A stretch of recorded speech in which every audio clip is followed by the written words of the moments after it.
الحمدللہ والصلاة والسلام علی رسول اللہ وعلی آلہ وصحبہ اجمعین، اما بعد، اعوذ باللہ من الشیطان الرجیم، بسم اللہ الرحمن الرحیم۔ میرے محترم بزرگوں، میرے عزیز بھائیوں اور بہنوں، اور پیس ٹی وی پہ لائیو دیکھنے والے کروڑوں ناظرین، السلام علیکم ورحمۃ اللہ وبرکاتہ۔ نماز پڑھنے کے جو اہم رکن ہیں وہ قرآن مجید میں کا ذکر آتا ہے اور باقی کا ذکر آتا ہے حدیث میں، لیکن قرآن کے ذریعے ہمیں پتہ لگتا ہے کہ قرآن مجید میں اللہ سبحانہ وتعالیٰ فرماتے ہیں سورہ بقرہ میں، سورہ نمبر 2 آیت نمبر 144 144، اللہ فرماتے ہیں کہ جب بھی آپ نماز کے لیے کھڑے ہوتے ہیں، صلاح کے لیے کھڑے ہوتے ہیں، اپنا رخ مسجد حرام کی طرف کرو۔ Turn your face toward the sacred mosque. جدھر بھی آپ ہے اپنا رخ، اپنا چہرہ مسجد حرام کی طرف کرو۔ یہ ہمارے لیے قبلہ ہے، کعبہ ہمارا قبلہ ہے۔ نماز پڑھتے وقت ہمیں رخ کرنا چاہیے مسجد حرام کی طرف، یہ فرض ہے۔ اللہ تعالیٰ فرماتے ہیں سورہ بقرہ میں، سورہ نمبر 2 آیت نمبر 238 میں، 238، اللہ تعالیٰ فرماتے ہیں کہ جب بھی آپ صلاح کے لیے کھڑے رہو تو stand with a ڈیوٹ frame of mind. آپ جب کھڑے ہوتے ہیں، عربی میں لفظ آتا قانتین، کہ اپنے ڈیوٹ فریم آف مائنڈ کے ساتھ آپ نماز پڑھو۔ اللہ فرماتے ہیں سورہ ہجر میں، سورہ نمبر 15 آیت نمبر 87 میں، کہ اللہ has sent، اللہ نے نازل کیا ہے 7 آیتیں جو ہمیشہ دہرائی جاتی ہے، اور قرآن عظیم۔ جب قرآن مجید میں اس کا ذکر آتا ہے 7 آیتیں جو ہمیشہ دہرائی جاتی ہے، اس کا مطلب ہے سورہ فاتحہ۔ سورہ فاتحہ میں 7 آیتیں ہیں، تو قرآن میں اللہ تعالیٰ ذکر کرتے ہیں سورہ فاتحہ کے بارے میں، اور عظیم قرآن۔ سورہ فاتحہ کے علاوہ باقی حصہ جو قرآن کا ہے اسے کہا جاتا ہے قرآن عظیم۔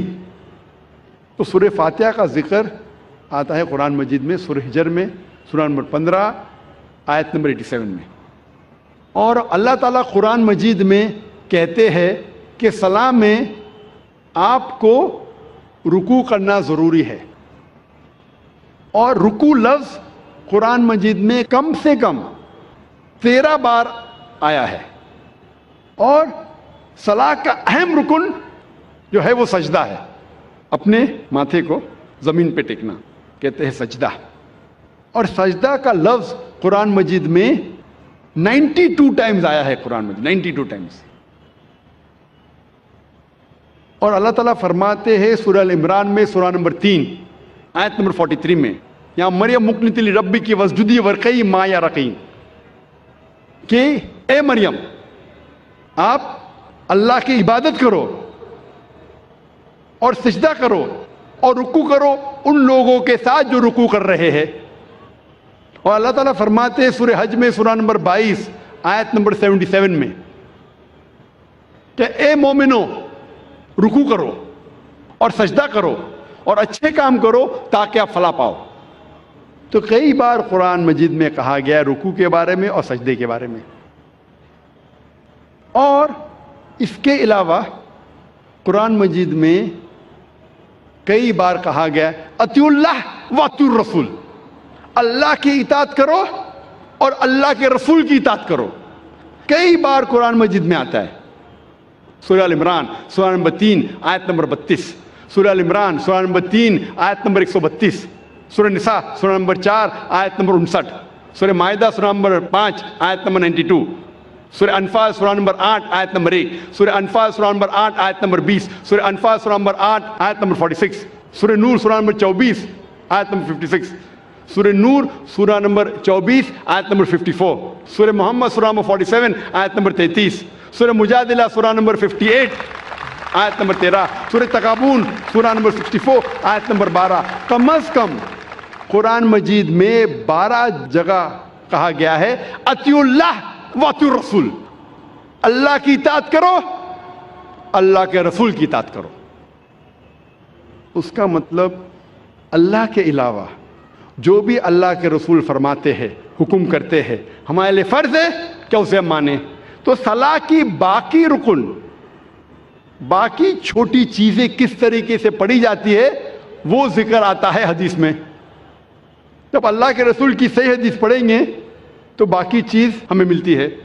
اور اللہ کے رسول فرماتے ہیں صحیح بخاری میں جلد نمبر 1 کتاب الآذان چیپٹر نمبر 18 حدیث نمبر 604 میں، پرے ایز یو سی می پرے، نماز پڑھو جس طریقے سے آپ مجھے پڑھتے ہوئے دیکھ رہے ہیں۔ اور یہ حدیث دہرائی گئی ہے کئی جگہ، یہ دہرائی گئی ہے صحیح بخاری میں جلد نمبر 9 میں حدیث نمبر 352 352، جہاں اللہ کے رسول فرماتے کہ نماز پڑھو اس طریقے سے جس طریقے سے آپ مجھے پڑھتے ہوئے دیکھ رہے ہیں۔ تو باقی چیز نماز کے بارے میں ہمیں ملتی ہے اللہ کے رسول کی صحیح حدیثوں میں۔ اللہ فرماتے ہیں سورہ داریات میں سورہ نمبر 51 چیپٹر 51 ورس نمبر 56 ورس 56، وما خلقت الجن والانس الا لیعبدون، اللہ سبحانہ و تعالیٰ نے جن اور انسان کو اسی لیے بنایا ہے تاکہ وہ اللہ کی عبادت کرے۔ اللہ نے جن اور انسان کو صرف اور صرف اسی لیے بنایا تاکہ وہ اللہ کی عبادت کرے۔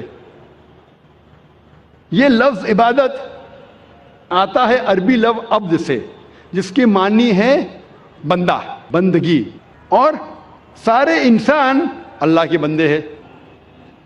ہمیں فرض ہے کہ ہم ہمارے خالق، ہمارے رب اللہ سبحانہ و تعالیٰ کی عبادت کریں۔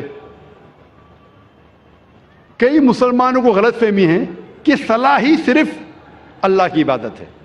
صلاح اللہ کی ایک اہم عبادت ہے، سب سے بہترین، لیکن صرف صلاح عبادت نہیں۔ عبادت کے معنی عبد، بندگی، اللہ کا کہنا ماننا۔ جب ہم اللہ کا حکم مانتے ہیں تو ہم اللہ کی عبادت کر رہے ہیں۔ اللہ جس چیز سے ہمیں روکتا ہے ہم اس سے پرہیز کرتے ہیں، ہم اللہ کی عبادت کر رہے ہیں۔ لیکن سب سے بہترین عبادت ہے صلاح۔ اور جو انسان صلاح نہیں پڑھتا ہے، صلاح نہیں پڑھنے کے کئی نقصانات ہیں۔ جو انسان صلاح نہیں پڑھتا اس کا ایمان کمزور ہوتا ہے، ہو سکتا ہے کہ وہ اپنا ایمان بھی گوائے۔ انسان سوچنے لگتا ہے کہ میرے پاس پیسہ ہے، میرے پاس دولت ہے، عیش ہے، آرام ہے، اللہ سے دور جاتا ہے۔